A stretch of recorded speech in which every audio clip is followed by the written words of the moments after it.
Ever wonder why you could be the nicest, sweetest person, yet somehow you're still so unlucky in friendships? That's because you're liked, but not respected. I'm 21 years old and literally have like no friends, and I really wish I was joking with that statement, but I'm really just not. And then I started to hate my friends. I didn't want to be around them. I didn't want to hang around them. And then I started to wonder, why am I so drained? I haven't even seen this person and I'm drained. And I was drained because I constantly was giving.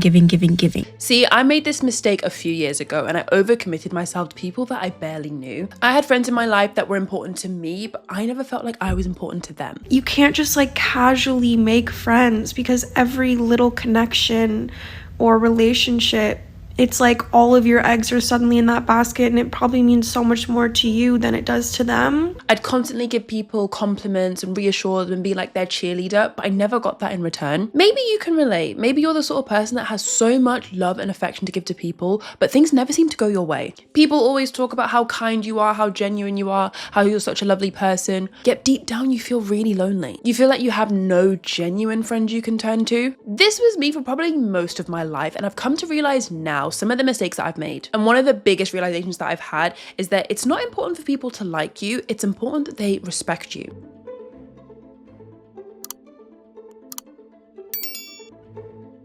Hey, if you're new, I'm Christina and I make videos for people who are feeling lonely. If you're a people pleaser, overachiever, overthinker, over anythinger, you're in the right place. If you want to leave your people-pleasing, pushover, people walk all over me era, you are in the right place. I have a theory that I've come to recently where I think that people that are like so genuine and nice and kind and like will do so much for you, like there are these sorts of people that really struggle with friendships, and the maths isn't mathsing, because these are the sorts of people that would make great friends. If you're the sort of person that feels like you're so genuine, you're always there for people, you're like a ride or die, but you struggle. I think, looking back on my own experience and some of the mistakes I've made, I think it's because people like you, but they don't respect you. It's a lot harder to make friends because people don't see you as like, oh, she's the genuine person I want to make friends with. It's like, oh, she's a person I can take advantage of. But we'll get into that. Starting off with, the first point I want to make is that respect is long-term, but likability is short-term. When I say niceness and when I say genuine, I really do mean like to the extreme. It's like you're nice and you're genuine, but you don't have boundaries. When I say nice and genuine in this video, I'm referring to people that really struggle with like people taking advantage of you, people literally walking all over you, you being like used by people. This isn't a video to tell you to be horrible to people and to stop being nice. This is more for the people that don't know where to like draw the line. A lot of us fall into this trap of being like overly nice, overly friendly, always being there for people and being like so available. I think because deep down you are quite lonely. You struggle to comprehend the fact that like you don't actually have to like overdo it and do the most for people to like you. Like, it's actually a weird concept, the fact that you can actually just be normal and be yourself and like dial it down, and that will be enough for people. You feel like you have to like do the absolute most for people to even notice you. And when it comes to like respect versus likability, I think when you are a bit lonely and you feel like you have a bit of urgency to make friends and you don't want to be seen as like the loner that's always sat by themselves or that person that never goes out on the weekend, you might lean into the short-term thing, which is like, let me get people to like me, let me just do whatever it takes for people to like me, get in their good books, let me get invited to stuff. And sometimes that means you just doing the most and always being available for people. I definitely did this in so many different scenarios. But what I've come to realize now as someone who I don't do the most for people that I barely know, I'm not like being absolutely everyone's cheerleader and like giving everyone compliments, like hyping everyone up. Like I used to be the sort of person that would just, I was doing it from a nice place. I was giving everyone compliments, but it was almost like in the hopes of like, I want to get something back. Like if I'm always nice to everyone and always hyping everyone up and like commenting on everyone's Instagram post, like leaving nice positive messages, like if I do that enough, surely I'll get something back.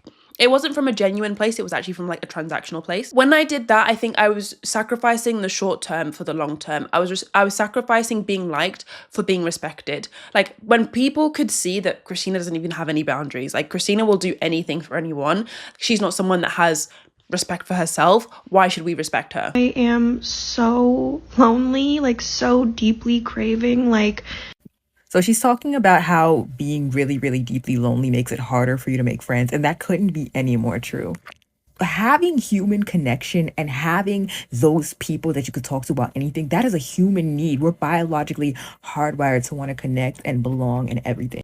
And when you don't have that, you start looking for love in all the wrong places. Like you might tolerate shit that you would never normally tolerate if you had a bunch of friends, just because it's either them or nobody. When you do have more urgency and more of an eagerness to make friends, and you do kind of place being liked more important than being respected, sometimes I think you can see red flags in a friendship. You can see like subtle things that people do, but you just let it slide because it's actually much more important that like you have their company and they're around and they're inviting you to things. They're maybe they started to comment on your Instagram post as well. Like, it means a lot more that you're getting the validation from them than actually like they respect you. Because chances are you probably give them way more kindness, generosity, like time of day, effort and energy than they give you. And even though you can see the imbalance, you don't even want to bring it up because you're scared that they'll walk away. Okay, I'm going to touch on why respect matters more. I know that this might not land with the right people, and some people might actually be offended that I'm saying like people don't respect you, or like being liked is more important than being respected. I'm only talking about my own experience. If this doesn't resonate, it's not about you. This video is kind of like about me and my struggles, but I'm hoping that it does actually find the right people.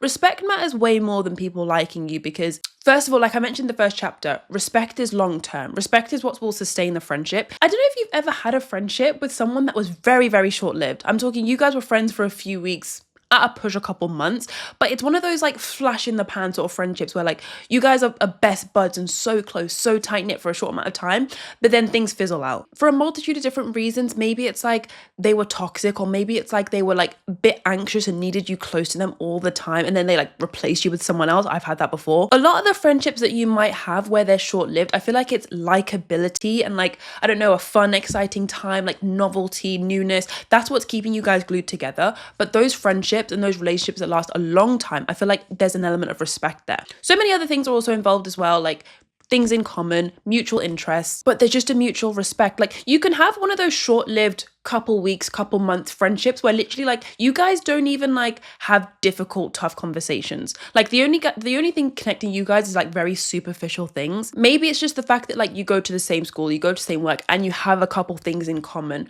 But say this person like offended you, or like they tried to embarrass you in front of a group of people and they just made you look bad. I feel like in one of these short-lived, superficial friendships where it's not really a deep connection, I feel like you're just going to let it slide. Respect matters more in friendships because people want to be friends with people that they respect. People don't want to be like genuine, deep friends with people that they can take advantage of. Like there were times in friendships where I felt like my opinion or my preference was never valued. It was just like me going along with them and me going along with whatever they wanted. It was always their way. It was always like, okay, I'll come over to your house. I'll pick us both up and then drive and spend my petrol money to go to that restaurant. Like you think that being like agreeable and just going with the flow is going to get you what you want, but really it won't. In the long term, if you lean too much on being agreeable, it will have you taken advantage of. I used to be the most accessible and the most available person ever. Whenever my friends needed me, I was there.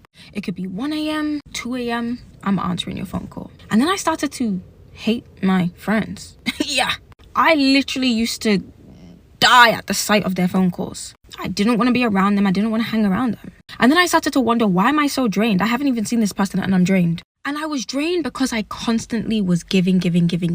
And my cup wasn't being filled in return. It's not that I hated them. I just resented them. And I resented them for how available I was to them. And it wasn't necessarily their fault. I love being there for my friends and I love helping my friends. But I had to understand that when I was getting to a place where I couldn't handle or take things anymore, I needed to express that. It wasn't fair of me to move cold towards my friends for no reason. I had to find a way to learn how to make both of us happy at the same time. I totally agree. And another thing I would add is like, a lot of these toxic friends that inspired this video actually and like made me want to make this video. A lot of those friends that I used to have, I actually just don't talk to anymore. But one thing that I wish I did, or like going forward, I'm definitely going to do, is just like, I will tell people when they are crossing a line. When I look back to some of those other friendships, I'm calling them toxic, but more, I was giving and giving, like this creator said, like I was just giving way too much, and then I slowly started to resent myself and then the other person. If you are that person that is giving and super nice and super available, like you'll drop anything you're doing currently and just be available for them. If you are that sort of person, people don't actually know where your boundaries are. People don't know the lines that they're crossing. They're crossing lines and they make you feel terrible and they make you want to watch this sort of video. But like, they don't know that they're crossing these lines. They don't know what your lines are. Everyone has a limit to how much they can take before they start to struggle and before they start to like resent the friendship, before they start to have like thoughts of leaving. In a true, genuine, healthy friendship where both people respect each other, like they will want to know where your boundaries are. Like if I say something as a joke I thought is funny, but actually it's like offensive to you, I want to know that. You need to tell me where your boundaries are, because otherwise if you don't tell me, I'm going to cross it again. Or if we normally go to like this certain place that I like to eat and you actually want to try somewhere different, tell me that. Like, let me know, because I want to know what like the line is. In a healthy friendship where you are respected and you're valued, the other person will want to know what makes you upset or what makes you feel like it's too much. If you're terrified of bringing something up and stating your opinion, it's probably a sign that your boundaries have already been crossed. And trust me, it's never too late to assert your boundaries and to tell the person that like they've crossed the line. It's better late than never. And if anything, like it's not going to be a big of a deal as you think. Like the moments where I did put my foot down, it was always like anticlimactic, to be honest. Like it was always like, oh, I told the person like, can we stop doing this? And it was like, oh yeah, okay, cool. Yeah, let's not do this anymore. Like it's nowhere near as big of a deal as you think. Another problem that people have when they are kind of like too focused on being liked by people and like worrying about approval is I feel like you end up having more superficial connections than deep connections. Because I am so lonely, like so deeply craving like connection and love and to be heard and all of these things that like my cup is overflowing with my own shit, and in order to be able to like receive from someone else, I need to empty some of my cup, but like I don't have anywhere to pour it. Does that make sense? It feels like I'm stuck in this like catch-22. I don't know if that's the right phrase, but it's like when you have no fucking friends at all, you can't just like casually make friends, because every little connection or relationship, it's like all of your eggs are suddenly in that basket, and it probably means so much more to you than it does to them. And like I'm just so scared I'm never gonna break past this point of like having no one, because I don't know, I guess I just like have no chill in relation, like I don't know how else to say it. It's like I feel like I'm just gonna be asking too much of any person, because anyone that comes into my life is gonna be like the only person in my life. This was the exact state that I was in when I went into my really flash in the pan quick and then ended quick friendship, where things were super intense and we were super similar, and it was like, oh my god, we're like low-key twins. And then things came crashing and burning down when I actually couldn't take things anymore because I had so much resentment. Like this creator said, like sometimes when you are really lonely and you kind of put all your eggs in one basket with a friendship, I feel like you can overstay or even overhype the friendship that you have. Like when I met this person, we'll have to give them a name now, let's call him Alex. When I met Alex, this friend that like we had a lot in common. I feel like when we met the first couple times, we spoke about our interests, our work ethic, our passion for things, our future, our ambitions. It was obvious that we were very, very similar. And I think because of those similarities, I then, in my head, feeling quite lonely, I was like, oh my God, like we must be friends, like we must be best friends. And this person also had the same attitude. They wanted to be best friends really, really quickly. It literally went from like, the start of the month, I was like not seeing this person much, seeing them in the odd class. And then like by the end of the month, I was spending every single day with this person. I was talking about this in a bit more in my like why you feel disconnected, like loneliness epidemic video. But sometimes I think when you are a bit lonely, you place too much emphasis on like, I have to have the same interests as my friend. And I feel like when you do eventually meet someone with those interests or has the same opinions, maybe similar goals, you just amplify that and make it out to be like a huge deal. I actually wasn't even my own person in that friendship. I just became like an extension of them. You definitely can prioritize like superficial connections where you're talking about kind of like superficial things, work, school, weekend plans, holiday plans, vacation plans. You kind of like keep the peace and you don't want to bring up like difficult topics. When you are like emphasizing the nice part of you and you're only leaning into that, you're not showing like the real side of you, you do make it harder to have deeper connections because there's less space for you to just open up. Like the thought of talking about something like deeply personal to you and deeply important to you, maybe it's like something recently that's happened in your family that you can't get off of your mind, but you feel like you have no one to actually like offload this to. When you can't share those deep, personal, honest things about yourself, it's going to keep it surface level, keep it superficial. And in a weird way, that actually makes you feel more lonely because no one actually knows the real you. Another mistake I made that I've only just realized now is realizing that being likable is not about confidence, it's about validation. When you unintentionally fall into the trap of trying to get approval from people and try to get people to like you, whether it's like the amount of work that you produce at work and they love how productive you are, they like how much you can accomplish and achieve,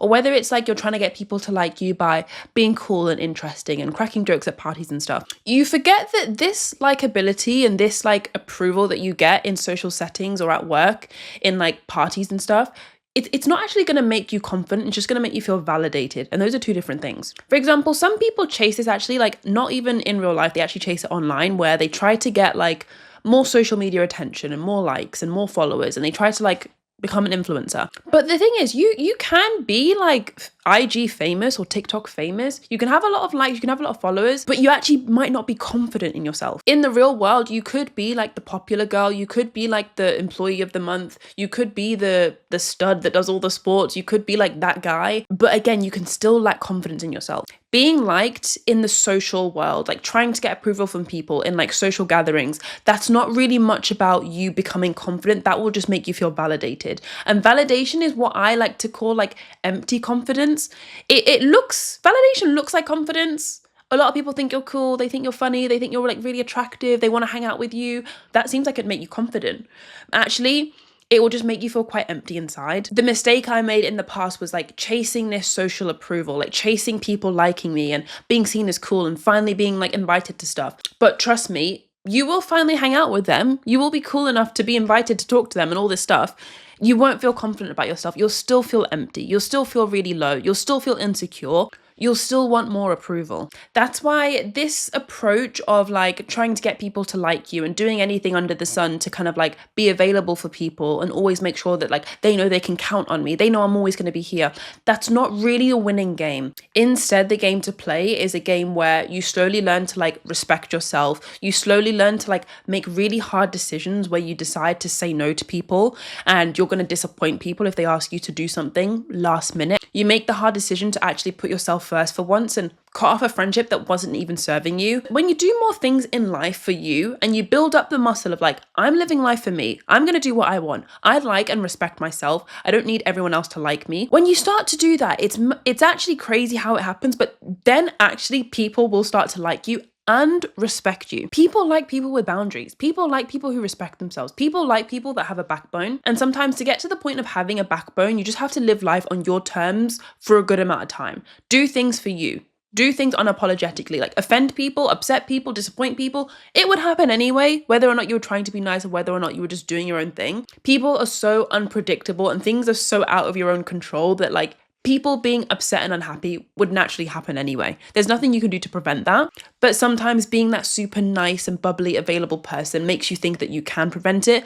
But trust me, you can't. If there's one thing you take away from this video, it's just that I want you to realize, like, you don't have to strive for people to like you. You don't have to strive to like finally have friendships and finally have connections and like finally have relationships. Like you don't have to strive for all the things that you want. The reason being is because a lot of the time this strive and this wish and this ambition to have these things in my journey, and definitely in some of the TikToks that I've like tried to share in this video, it comes from a place of you feeling quite like lonely and feeling quite low and feeling quite empty inside. It's almost like you are trying to fill that void you have with things in the real world, and the things that you're trying to fill it with, they might make you feel validated. They might make you feel superficially confident. You might have some superficial connections or some surface level friends, surface level acquaintances, but none of it really is going to hit if you're prioritizing like being nice to everyone and like doing the absolute most for people who aren't willing to do the same for you. People will like you and respect you and be there for you and like ride or die for you when you set boundaries, because they want you to. People want you to be honest. They don't want you to be nice.